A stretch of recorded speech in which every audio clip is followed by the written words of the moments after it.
sayyidina Muhammadin Rasulullah sallallahu alaihi wasallam wa ala alihi wa ashabihi ajma'in. Amma ba'du. Yang pertama-tama dan yang paling diutamakan para alim ulama, marilah kita berpuja-puji syukur kepada Allah Subhanahu wa taala, yang mana karena karunia-Nya lah kita bisa berkumpul, bertatap muka di acara Maulid Nabi Muhammad sallallahu alaihi wasallam. Yang kedua, salawat kepada baginda Rasulullah sallallahu alaihi wasallam dengan melafazkan Allahumma sholli ala sayyidina Muhammad wa ala ali sayyidina Muhammad, karena beliaulah yang telah membawa kita dari zamannya kegelapan, zamannya kekafiran, zamannya kemusyrikan sampai zamannya terang benderang, yakni minal zulumati ilan nur. Adapun tausiah yang saya hormati Bapak Lingkungan Tebing Tinggi, yakni Bapak Yunus.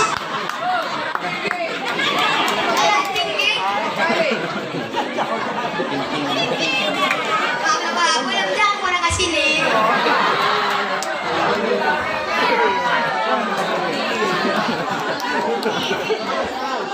Yang saya hormati Ustadzna, yakni Ustadz Husein Sitorus Bane.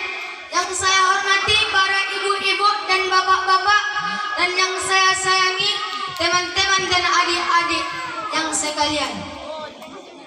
Adapun tausiah yang sudah saya rangkai dalam tema adalah implementasi rasa cinta kepada Rasulullah sallallahu alaihi wasallam pada zaman sekarang. Cinta adalah sebuah rasa yang mampu mengubah segalanya menjadi indah. Betul atau tidak? Lihatlah bagaimana para lelaki bekerja keras hanya untuk membeli sebuah cincin kepada wanita yang dicintai.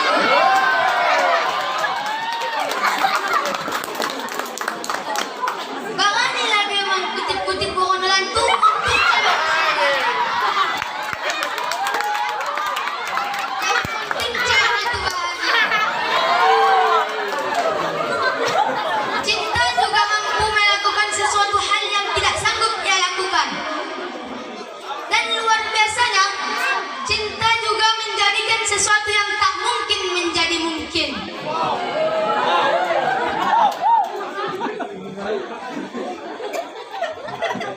Cinta adalah energi yang orang yang memilikinya akan mempersembahkan yang terbaik kepada sesuatu yang dicintainya.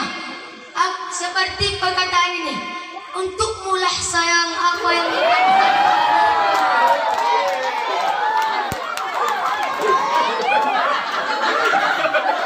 namun pada zaman saat ini energi cinta itu hanya digunakan pada hal-hal yang duniawi saja, yang kebahagiaannya hanya bersifat sementara.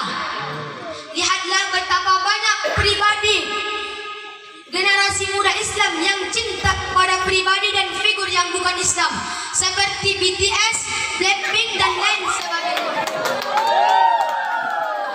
Kalau kita lihat penjelasan bahwa BTS itu adalah singkatan, yakni bencong tak sunat.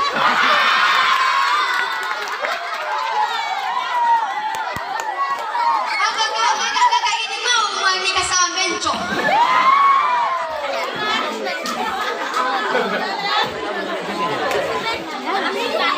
Perilaku dan pribadi yang tidak Islami, bahkan gaya hidup yang tidak menunjukkan identitas seorang Muslim. Jadi kita sebagai umat Islam yang beriman kepada Allah dan cinta kepada Rasulnya, jangan tinggal diam melihat situasi ini. Gerakkan dan maksimalkan potensi yang ada pada diri kita untuk mengubah atas dasar cinta yang semu yang bersifat duniawi belaka. Hadirin yang dirahmati Allah serta bapak-bapak dan ibu-ibu sekalian, Allah berfirman dalam Quran surah Al-Imran ayat 31 yang berbunyi, "Qul in kuntum tuhibbunallaha fattabi'uni yahbibkumullahu wa yaghfir lakum dzunubakum wallahu ghafurur rahim." Katakanlah Muhammad, apabila kamu mencintai Allah, maka ikutilah aku. Niscaya Allah Dan Allah Maha Pengampun lagi Maha Penyayang. Ayat ini menjelaskan kepada kita bahwa hierarki cinta tertinggi hanyalah milik Allah.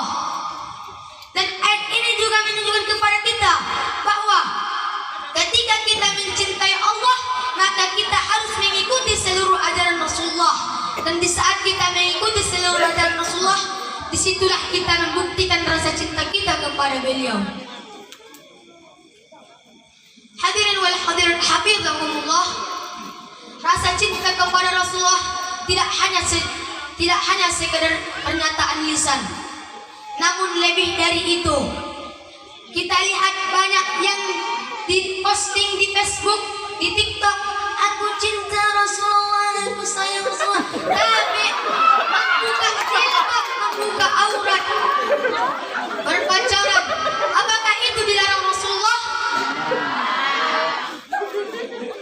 Itu yang dinamakan cinta. Cinta aku namanya itu.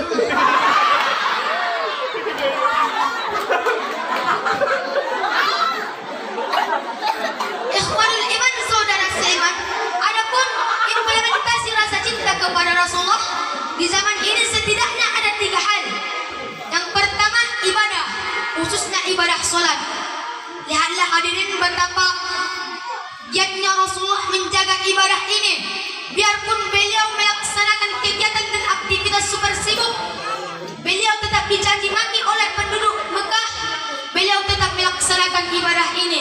Jadi kita yang sudah aman, tidak ada yang mau mencelakai kita, masih tidak mau lagi sholat, dan sudah tempatnya sudah nyaman ber-AC begini, sedangkan tempat Rasulullah sholat saja tidak berambal, tidak ber-AC, mereka masih mau giat sholat. Padahal jika mau, beliau tidak pernah pun melaksanakan sholat ini, karena beliau memiliki predikat maksum, yakni dosanya yang akan datang dan yang akan lalu akan diampunkan oleh Allah. Tapi beliau sadar bahwa beliau adalah hamba Allah. Sedangkan kita yang belum tahu mau masuk neraka atau masuk surga masih mau meninggalkan sholat. Jadi saya ingin mengimbau kepada seluruh masyarakat, khususnya tanah tinggi ini, untuk bergiat untuk sholat di masjid-masjid. Ramaikanlah sholat, makmurkanlah masjid. Dan yang kedua adalah muamalah, khususnya jual beli. Yang kedua yang dapat kita implementasikan sebagai rasa cinta kita kepada Rasulullah adalah dalam urusan muamalah, khususnya jual beli. Saat ini kita tidak sadar bahwa kita sudah digempur oleh situs-situs online jual beli yang notabene-nya dimiliki oleh pengusaha yang non-muslim, non-pribumi. Jika mau, kita bisa saja tidak membeli kepada mereka.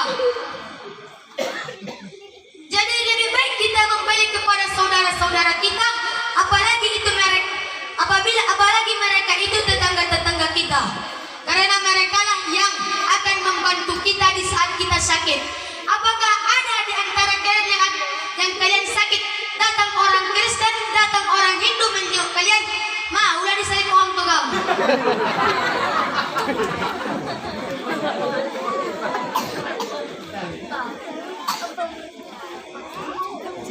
Jadi belilah di situs-situs online yang Islami seperti Hijab Bengka, Hijrah Maret, Zoya, Elazata, Muslim Market dan lain sebagainya. Karena begitulah umat Islam bertindak. Rasulullah sallallahu alaihi wasallam bersabda, "Allahu fi auni al-'abdi ma kana al-'abdu fi auni al-akhi." Rawahu Muslim. Dan Allah selalu menolong hambanya selama hamba-hambanya itu menolong saudaranya. Yang ketiga dan adapun yang terakhir adalah syiar dan dakwah.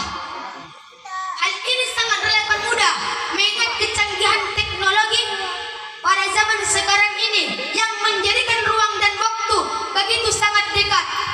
Kita bisa menyampaikan pesan-pesan dakwah melalui media sosial, TikTok, TikTok, YouTube dan sebagainya.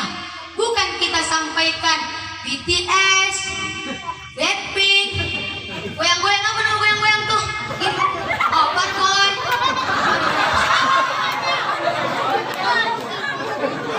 Pesan-pesan dakwah kayak tampilkan di YouTube, di TikTok Ustaz Husein Sitorus dan Ustaz lainnya.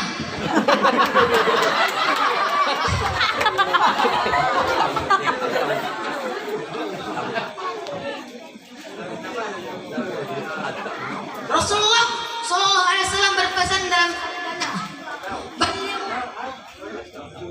Balighu anni walau ayat, sampaikanlah diriku walaupun satu ayat. Hadis ini menjelaskan kepada kita setiap individu muslim agar adil dan turut serta menyampaikan pesan-pesan dakwah, pesan-pesan Islami sebagai penyeimbang dari pesan-pesan konten-konten negatif yang ada di YouTube, di TikTok, media sosial dan lainnya. Akhirnya saya ingin mengimbau seluruh generasi muda Islam, khususnya pemuda-pemudi tanah tinggi ini, agar mencintai Rasulullah dengan setulus hati. Jangan dipasang di YouTube, dipasang di TikTok, dipasang di FB dan lain sebagainya. Karena itu tak cukup. Kita diperlukan Rasulullah bukan hanya bilang sayang, tetapi ikutilah seluruh ajaran Rasulullah, maka Rasulullah akan menyayangi kita. Karena begitulah sabdanya, sungguh beruntung orang yang melihatku dan beriman kepadaku, tapi lebih beruntung dan lebih beruntung orang yang beriman kepadaku tapi tidak melihatku. Jadi apabila kita beriman kepada Rasulullah, mengikuti seluruh ajarannya, maka kita dikategorikan sebagai manusia beruntung. Dan di saat kita termasuk manusia beruntung, disitulah kita mencapai cintanya Allah, ampunan Allah, dan ridhonya Allah. Apakah pemuda-pemudi di tebing tinggi ini siap dan tanah tinggi? Lupa.